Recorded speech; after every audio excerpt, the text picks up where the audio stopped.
A todos, boa tarde, graça e paz da parte de Deus e do nosso Senhor Jesus Cristo. Opa, tivemos uma queda de luz, mas graças a Deus voltou. Hoje estou visitando uma pessoa muito querida por mim, quero muito bem, a irmã Silsa, né? É uma pessoa que conhece muito sobre a história, conhece muito sobre a igreja, então é um momento histórico, né? Nós estamos numa transição de várias gerações. Então, a irmã Silsa viveu muitos anos e ela tem experiências fantásticas da congregação cristã no Brasil para nos contar. Ela viveu vários períodos, então eu vou perguntar um pouquinho sobre o começo da igreja lá no período dela, no período dos seus avós, dos seus pais, e hoje, na atualidade, né, na geração dos filhos dela. Então, ver de fato se a igreja realmente mudou, não mudou, como é que era, como é que não era. Então hoje nós vamos aqui, numa live histórica, falar com uma irmã que podemos considerar até uma das pioneiras na cidade de São Paulo, né?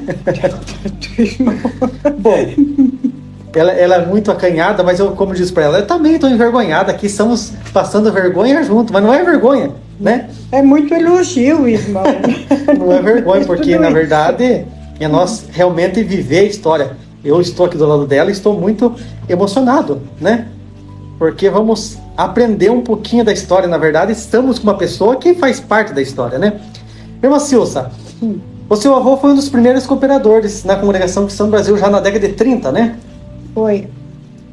Na década de 30. Talvez o nome dele aparece no primeiro relatório. O primeiro relatório, ele é de 1936. Então, né? Eu ainda não era nascida. E conte rapidamente um pouquinho do seu avô. Ele foi cooperador no Tietê? Ele foi cooperador, ele recebeu a mensagem do Evangelho através de uma família que já era convertida. E eles estavam morando em Tietê. E o batismo foi feito lá pelo irmão Tomás da Costa. É isso mesmo? Isso, irmão José Tomás da Costa. Batizou os meus avós e a minha mãe. A minha mãe se batizou em Porto Feliz no primeiro batismo que houve naquela cidade.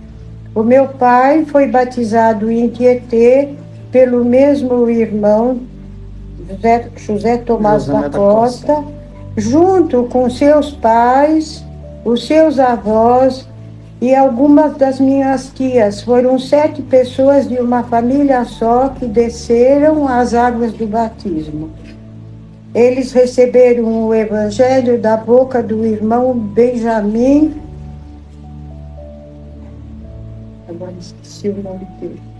Chamava-se Benjamin, o irmão. Depois vieram todos morar em São Paulo. Interessante que naquele período se pregava de fato o evangelho, não se anunciava a igreja, a denominação, placa. Não, se pregava Jesus Cristo, né? Não tinha. O primeiro culto, em Cerquilho, quando o culto era na casa dos meus avós maternos. Mas os meus avós maternos... E eu acho que eu preciso apagar tudo isso. Não tem problema. Porque não foi o irmão Benjamin que deu o testemunho para os meus avós maternos. Nossa, tem que recomeçar a história. Não tem problema, podem recomeçar. Meus avós maternos moravam em Chavantes. E o irmão Domingos de Sá, um irmão português aqui no Brasil, eles se hospedaram na casa dos meus avós. Os meus avós já tinham recebido a mensagem do Evangelho através de um primo da minha avó, mas eram poucas as pessoas e as reuniões eram feitas embaixo dos pés de café. Quando o irmão Domingos de Sá esteve naquela localidade, soube que havia irmãos, eles se hospedaram na casa dos meus avós. E foi quando o meu avô já era convertido, e foi quando o irmão Domingos de Sá passou a noite na casa deles, ficou lá alguns dias, e aos poucos ele foi evangelizando, e a minha avó também se batizou.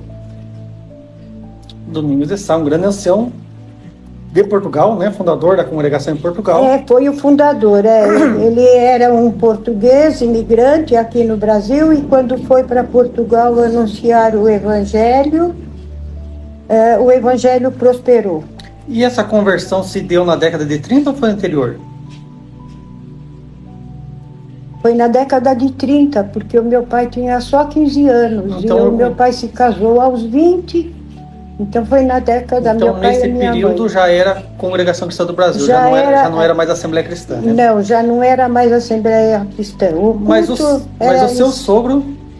O meu sogro foi em São Paulo que ele se converteu. E ele já era, então, no período da Assembleia Cristã, seria? Também não. Que ano foi? Ele ganhou uma Bíblia de um irmão da congregação, aqui tem a data. Então, o período, nós já descobrimos, foi tempo de congregação ou tempo da Assembleia Cristã, né? Eu acho que está escrito aqui. 1919, isso? Isso, Então, 1919 ainda correspondia ao período de Assembleia Cristã, porque Congregação Cristã foi só em 28. Vamos ver aqui. Congregação, tal. Ele nasceu... Ele nasceu em 1897.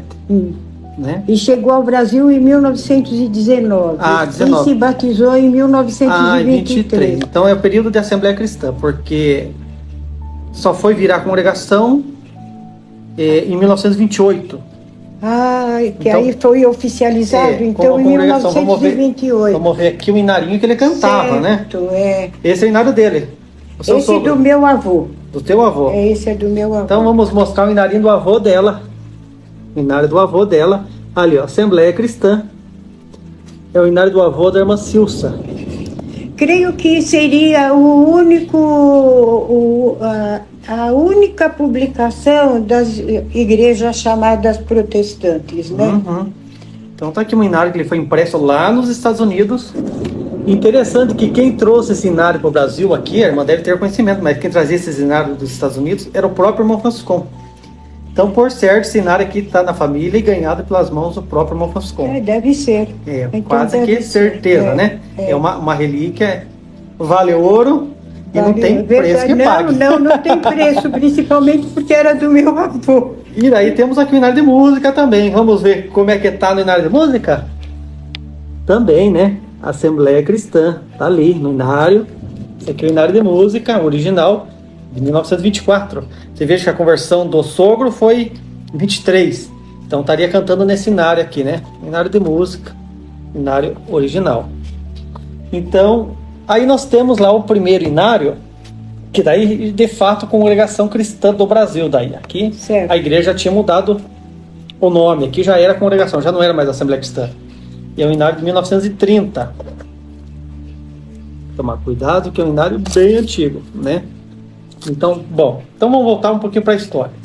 A congregação em Cerquilho, eu não me lembro quando foi construída, mas a obra de Deus em Cerquilho, os cultos eram na casa dos meus avós. Depois eles foram morar em Tietê, e em Tietê o meu avô foi colocado cooperador. Mas ele não queria mais ser cooperador. Ele... Como é que eu posso contar? Ele e a minha avó brigavam muito. Tinha seus problemas particulares, né? Tinha os seus problemas particulares e o meu avô achava que ele não era digno de levantar para pregar a palavra para os irmãos se ele mesmo não estava bem de acordo com aquilo que o Senhor ensinava. E ele então se mudou para São Paulo para não ser mais cooperador.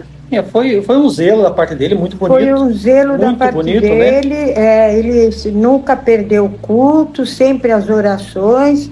Fomos vizinhos do irmão, foram grandes amigos, ele e o irmão Domingos Delgado, porque moravam em casas geminadas no bairro do Brás. Domingos Delgado, uma figura aí emblemática. E que a irmã vivenciou algo? Vivenciei muito com ele. Era um caro irmão, muito, muito zeloso da obra de Deus. Bom, para quem não sabe... Muito enérgico também. Para quem não sabe, a irmã Silsa e ela conheceu pessoalmente o casal Franciscon, o irmão Luiz Franciscon e a irmã Rosina. Estamos diante aqui de uma memória viva que conheceu os missionários, né?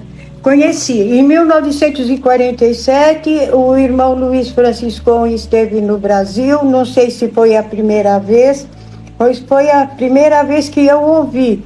Eu tinha 10 anos, havia um costume, as crianças iam se sentar no púlpito para dar lugar para os adultos. E eu fiquei sentada e ele no púlpito ali, nós dois bem pertinho um do outro. Que coisa linda, né? Então, essa foi a última viagem dele, ele fez 10, essa foi a última, a irmã pôde conhecer na última. Não conheci na última, foi 47. 47 foi a última que ele veio, a última, depois ele não veio mais. Ele não veio, então foi na última. Ele também esteve no culto. Só que ele teve vários cultos, né? Ele teve vários cultos no Brasil, porque ele ficou um ano no Brasil, né? Ele ficou um ano no Brasil. Nós fomos morar na congregação da Água Rasa. Eu estava sentada perto da esposa do irmão Domingos, Teogado. Quando a irmã Rosina entrou na congregação, o irmão Domingos virou para a esposa dele e falou assim: vai buscar um véu para aquela irmã. E ela foi. E a irmã Rosina colocou o véu por cima do chapéuzinho. Ficou interessante, né? Imagine um véu em cima de um chapéu. Ficou em cima do chapéu. Soube que a mesma coisa aconteceu na congregação na Penha. A irmã acha que foi uma falta de educação? Acha que foi uma indelicadeza? Ou... Não, eu acho que ela estava acostumada a ficar com o chapéu e talvez ela tenha se distraído. Ou nos Estados Unidos ela não usava chapéu, era algo da igreja americana, né? Talvez nos Estados Unidos ainda não se usasse o véu, não sei explicar o motivo. E essa questão dos Estados Unidos, ali na década de 40 mesmo, depois da guerra, então eles eram todos italianos, eles queriam se inserir a cultura americana, e a cultura americana, em vez de usar véu, usava chapéu. Então era a cultura americana e eles estavam na moda, você veja, né? Na moda americana. Era a moda americana. Eu estive na Inglaterra há alguns anos atrás e vi como as mulheres gostavam de chapéus também lá na Inglaterra, e os americanos também deveriam ter o mesmo costume naquela época. Bom, a irmã era pequena, mas deve lembrar bem. Por certo, essa irmã era muito carinhosa, muito, né? A irmã Rosina, por certo, era muito carinhosa, amorosa. Os irmãos receberam muito bem ela. Né? Olha, irmão, eu nem pude chegar perto dela, porque tantas irmãs rodeando, as crianças eram empurradas para trás para dar lugar para os adultos, né? E o irmão Franciscon, qual foi a experiência, irmã? Consegue lembrar de ter visto ele? Eu só me lembro de ter estado sentada bem pertinho dele. Porque o púlpito antigamente era diferente, tinha os degraus e as crianças sentavam-se nos degraus e ficávamos perto deles, mas uma distância talvez 2, 3 metros no máximo. Que coisa boa. E como era um culto de jovens na época da irmã? Quem atendia os cultos, como era? Eu congreguei de criança, primeira na congregação do Brás, e aquele culto que eu congregava era dirigido por uma irmã que se chamava, o apelido dela era Mariquinhas. Ela dirigia o culto e pregava a palavra também. Passado muitos anos, quando meu sogro já era adulta, meu sogro ficou viúvo, ele se casou com uma irmã que chamava Laura de Souza Gomes, ela era do Cubatão, e era ela também quem dirigia e lia a palavra no culto lá em Cubatão, o culto de jovens no Cubatão. Na Água Rasa havia uma irmã que se chamava Benedita, que também levantava com a palavra. Em Pinheiros também tinha uma irmã que levantava não todos os domingos, mas ela se levantava frequentemente, o nome dela era Etelvina. Depois houve um culto na casa do irmão Miguel Espina, eu estava com uns 12 anos, mais ou menos, 12 por aí, 12, 13 anos, e esse culto era só para irmãs casadas. Depois que foi construída a congregação do Brás, esse culto, que era às terças-feiras na casa do irmão Miguel Espina, dirigido pela esposa dele, como eu falei, passou a ser o culto diurno das terças-feiras lá no Brás.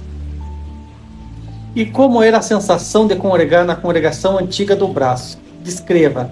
Tinha irmãs na orquestra, conversa? Não, a congregação, as irmãs tocando na orquestra era na congregação da Rua Uruguaiana. Era uma sensação muito bonita ver as meninas, eram mocinhas, deviam ter uns 13, 14 anos, aprendiam a música e se sentavam no banco atrás dos irmãos anciães. Depois, na parte de trás, ficavam os homens. Conheci muitas delas. Inclusive, uma delas frequentava muito a minha casa, mantinham boas relações de amizade também com os meus pais. E a outra, ela se chamava, que tocava violino, que eu conheci também, e depois, na minha mocidade, encontrei no culto em Pinheiros, ela se chamava Angelina, cujo irmão era ancião na congregação da Vila Maria. Esqueci agora o nome dele. Uhum. Mas e essa questão das irmãs serem afastadas da orquestra? Teve algum motivo relevante? Houve alguma história ou a irmã não sabe? Eu nunca ouvi nada, eu nunca vi nada. Nunca saiu um ensinamento, não, né? Proibindo das irmãs. Simplesmente foram retiradas, cortadas da orquestra sem motivo algum, né? Eu não sei, irmão, mas eu mesma, eu nunca ouvi nenhum comentário que tivesse acontecido alguma coisa desagradável a respeito das moças tocando. A irmã tem um acervo de cartas muito bonito que eu já vi, já fotografei. Inclusive uma delas que, polêmica, podemos dizer, que o irmão Francisco se sentiu traído. Qual é o contexto disso, vamos dizer? Foi falado naquela época ou a irmã não lembra?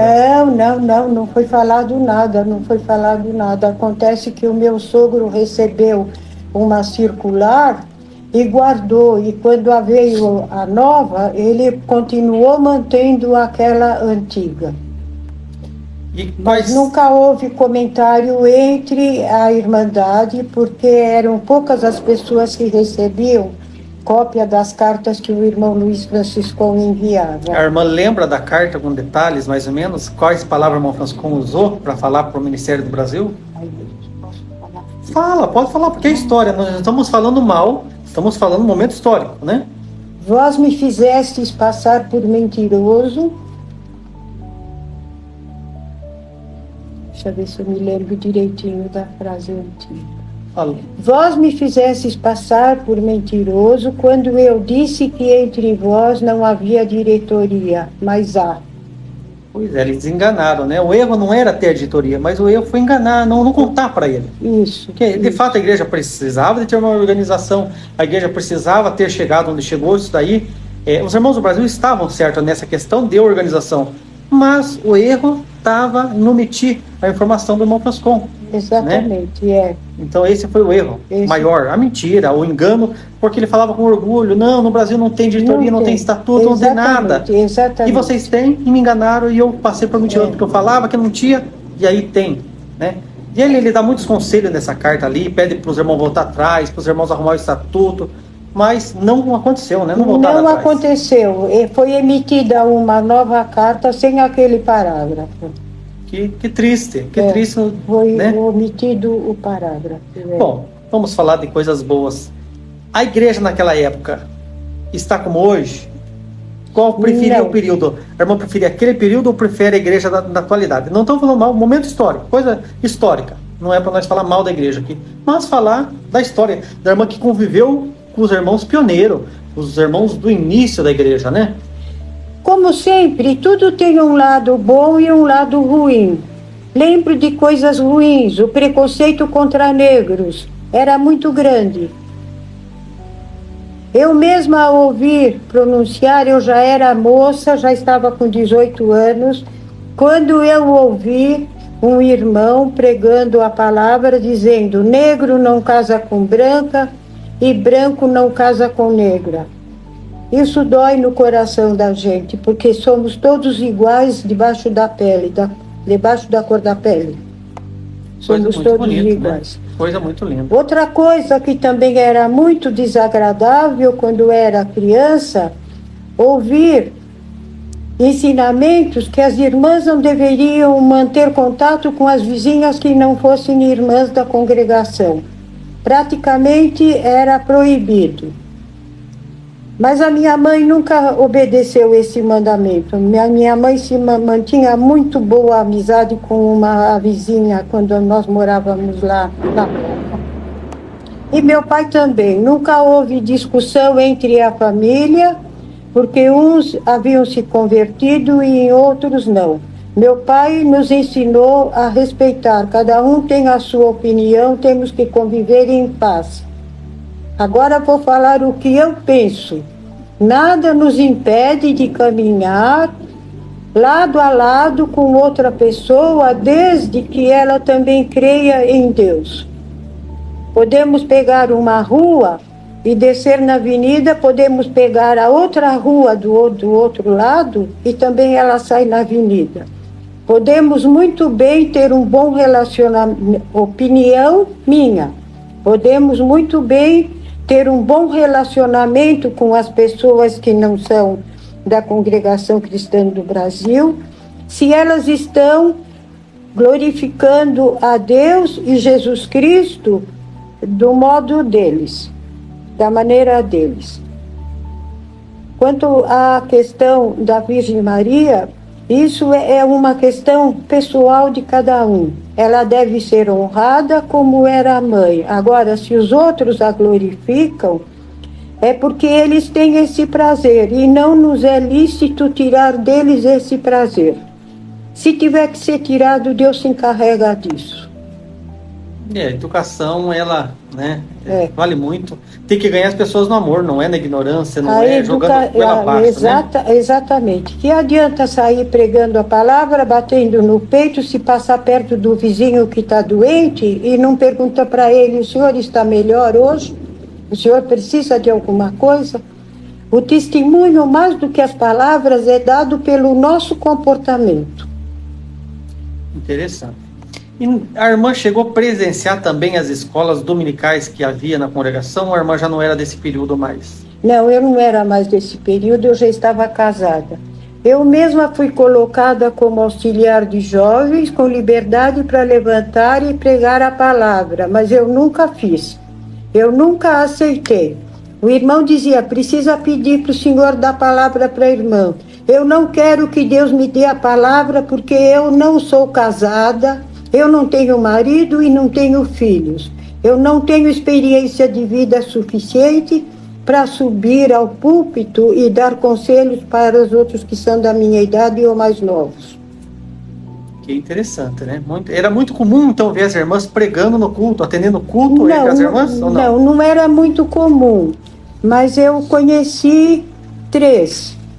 No Brás tinha a irmã Maria, que todas as pessoas chamavam-na de Mariquinhas. Na Água Rasa tinha uma irmã chamada Benedita. E tinha a segunda esposa do meu sogro. Ela dirigia o culto de jovens inteiro. Abria o culto e pregava a palavra. A irmã Benedita era um caso especial, porque ela era de cor, né? Não era de cor a irmã Benedita. Tinha a Sebastiana, eu acho. A irmã Sebastiana, que era de cor. Havia um culto especial só para irmãs na casa do irmão Miguel Espina, e a irmã pregava a palavra, dirigia o culto e pregava a palavra. Ela era Sebastiana, mas não lembro o sobrenome dela. A Sebastiana, para quem não conhece, ela foi a fundadora da Congregação Cristã no Rio de Janeiro. A irmã tinha esse conhecimento? Não sabia, não. Quem começou a Congregação Cristã no Brasil, no Rio de Janeiro, no estado do Rio de Janeiro, foi a irmã Sebastiana, né? A irmã Sebastiana. E eu conheci uma irmã, mas agora não estou me lembrando mais o nome dela. Não sei, pode talvez ter até mesmo a irmã Sebastiana que levou o testemunho ao presidente Getúlio Vargas. Foi muito interessante a história dela. Quem conta com detalhes, riquíssimos de detalhes da irmã Sebastiana, sobre ela ter levado a igreja para o Rio de Janeiro, foi o próprio irmão Miguel Espina. Pois é, então provavelmente ela própria, porque antigamente o Rio de Janeiro era a capital do Brasil. Né? Isso. E deu muito fruto. Só que infelizmente pouco se valoriza as irmãs dentro da congregação, pouco se fala do trabalho grandioso da obra missionária entre as irmãs, né? Há um tabu, há alguma coisa aí que é interessante essa questão, né?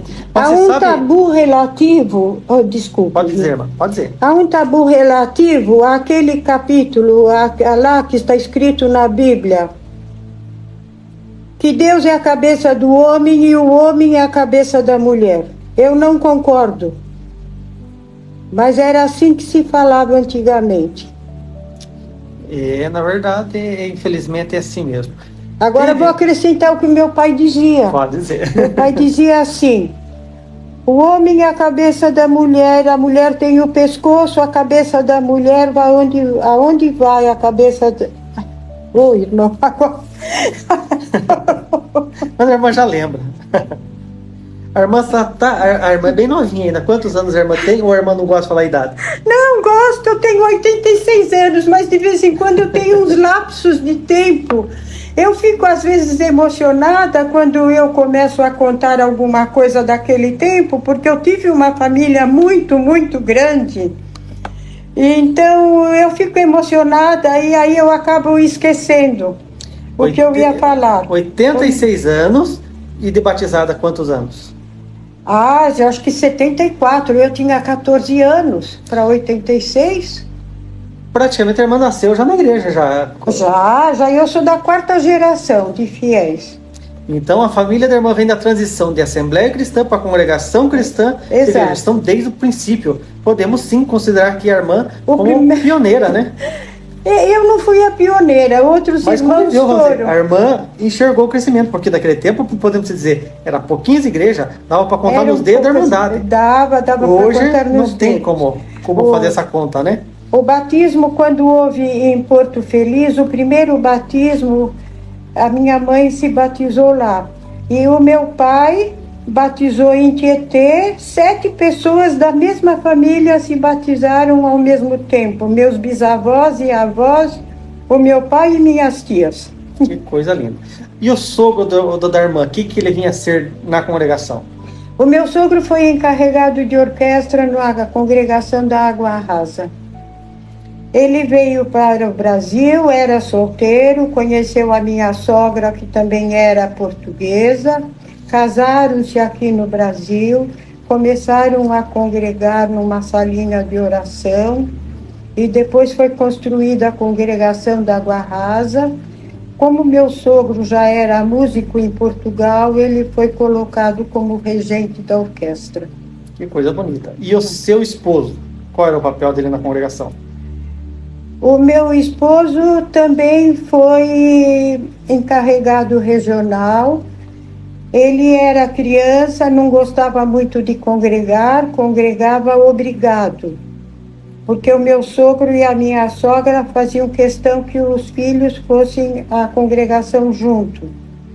Mas o meu esposo ficou doente, teve uma pneumonia dupla.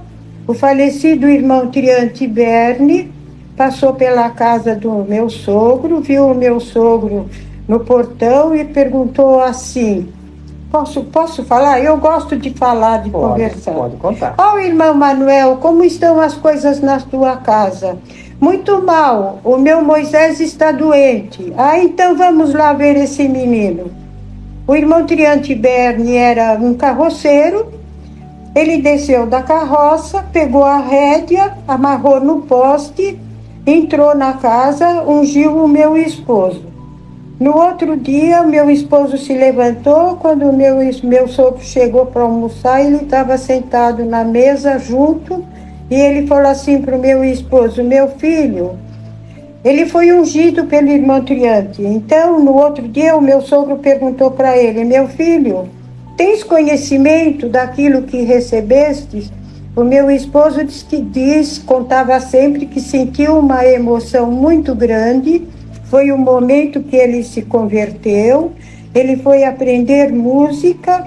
Meu sogro havia insistido, como encarregado de orquestra, já tinha insistido muito com ele para aprender, ele nunca quis. Mas a partir desse acontecimento, em 3 meses ele já estava tocando na igreja. Depois, o irmão Amadeu, que era sargento na Guarda Civil, que também passou a ser encarregado regional, era parente da minha sogra. Era ele o professor na escolinha de música da Água Rasa.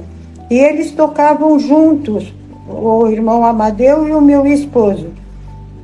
Meu esposo aprendeu a música com ele, a tocar o instrumento também. Tocavam saxofone os dois. Mas um dia o irmão Amadeu ficou bravo e falou assim: não volto mais aqui. Tu já tocas melhor do que eu, agora a escola é por tua conta. E foi embora. Então meu esposo passou a ser o professor da escolinha. É claro que ele não sabia tocar todos os instrumentos, ele só tocava o saxofone. Mas havia um consenso entre ele e os alunos. Ele ensinava o solfejo, o aluno comprava um instrumento, dava na mão dele, ele aprendia a tocar aquele instrumento e depois ele ensinava o aluno. Ele formou muitos músicos na orquestra, inclusive o Francisco Cabreiriço, que chegou a ser o diretor da Orquestra Sinfônica de São Paulo, foi aluno dele. Que coisa bonita. O currículo dele não aparece, no currículo do Francisco Cabreiriço, ele quis homenagear e colocou o nome do irmão Amadeu Barbosa, que o Amadeu Barbosa que era o professor. E a irmã foi organista, pianista, toca piano até hoje. Toco piano, fui organista há muitos anos também. Aprendi o solfejo com o meu esposo, depois aprendi a tocar o piano com uma professora. E toquei alguns anos, mas depois uma filha casou e era jornalista, trabalhava muito durante a noite. Eu então cedi o meu lugar às moças mais jovens na congregação. Era muito difícil para uma organista nova entrar. Eu não, com todo o meu compromisso, eu não iria negar a minha posição e desisti de ser organista. Em que ano a irmã começou a tocar, lembra? Eu tinha 18 anos quando eu comecei a tocar. Naquela época ainda tinha aquele irmão japonês que tocava? Ele tocava o órgão da Vila Prudente, que tinha órgão de tubo, tubos, né? Um órgão de tubo. Então, interessante, no Brasil tivemos um irmão japonês e ainda era organista, né? Tocava o órgão. Era organista, tocava o órgão. E você sabe que fim levou esse órgão de tubo? Para onde foi? Foi vendido? Não sei, irmão, não sei, para falar a verdade. Parece que foi vendido para uma outra denominação, né? Provavelmente, porque devia ser um instrumento muito caro. Ocupava muito espaço também dentro da igreja. Mas né? deveria ser uma coisa fantástica, né? Deve ser muito lindo. Era muito bonito, era bonito. Eu ouvi tocar um órgão de tubos numa igreja católica, achei que era muito bonito. Que coisa fantástica. E então, quantos anos de casado, irmão? Conviveu com o seu querido esposo? Conheci ele pessoalmente, né? Eu conheci aos 10, aos 15 começamos a namorar, aos 18 noivamos e aos 20 nos casamos. Que coisa bonita. 65 anos. Ele faleceu em julho, em novembro completar-se-iam 65 anos de casamento. Foi uma vida inteira, né? Uma vida inteira. Maravilhosa. Eu cheguei a conhecer ele. Uma vida inteira. Ele já estava meio doente, coitado, mas me recebeu com muita alegria. Eu fui feliz de ter podido conhecido ele, né? Muito apaixonado por música, pela orquestra. Todos os domingos ele ia na escolinha, fazia questão de continuar dando aula. Mesmo casado, com 5 filhos, estávamos morando no Butantã, levantava cedo domingo de manhã e ia para o bairro da Água Rasa. Depois de passados muitos anos, foi ficando mais cansado de andar de uma banda para outra, começou a ensinar em Pinheiros e depois ajudou a formar uma boa orquestra em Itapevi. Foi um grande trabalhador, então, na parte musical, né? Um grande missionário na parte da música, podemos muito batalhador, por assim dizer. Tinha um ouvido muito bom e tinha uma satisfação muito grande. Conhecia todos os hinos de cor. Eu fiz um teste com ele, uma vez, quando ele já estava doente, cantarolando na minha cabeça. Eu estava muda, a música do hino estava na minha cabeça, e eu fui tocando os dedos, mexendo os dedos na minha mão, e ele descobriu o hino que eu estava tocando, só pelo movimento dos meus dedos, marcando os tempos dos compassos. Que coisa linda, né? Que coisa fantástica, né? Nesse dia eu fiquei maravilhada mesmo. Interessante que a música você precisa estudar e se dedicar para executar. Na vida do cristão, nós temos, a irmã foi professora também, né? E a irmã é muito estudiosa, muito dedicada à leitura. A Bíblia deveria ser da mesma forma na igreja, né? Os irmãos deveriam ter mais carinho pela Bíblia, né? Se dedicar mais à leitura e buscar o conhecimento dela, né? Vou falar a verdade. Se a maioria da Irmandade tivesse uma 10ª parte apenas do meu gosto pela leitura, principalmente da Bíblia, a Bíblia seria muito mais conhecida. Apesar de ser a obra mais vendida no mundo todo, ela ainda é a menos lida. Eu acho interessante porque às vezes atribui as pessoas à igreja. A igreja não ensina, mas é um relaxo próprio da pessoa não querer buscar leitura, não querer buscar conhecimento, né? Muitas irmãs falam que a Bíblia é uma linguagem difícil. De fato, é uma linguagem erudita. Como eu sempre fui professora normalista e sempre gostei muito de literatura. Me lembro que gostava demais de ler a Bíblia, levava a Bíblia comigo para ler aquelas histórias que eu achava maravilhosas. Eu ficava lendo na fila do ônibus. Depois, conforme eu fui estudando, tinha aulas de história, de sociologia, aulas sobre a civilização. Comecei a acrescentar outros livros para entender como era o contexto civilizatório naquele tempo.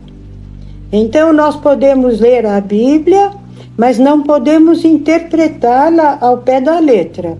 Temos que ter outros livros para nos ajudar a compreender.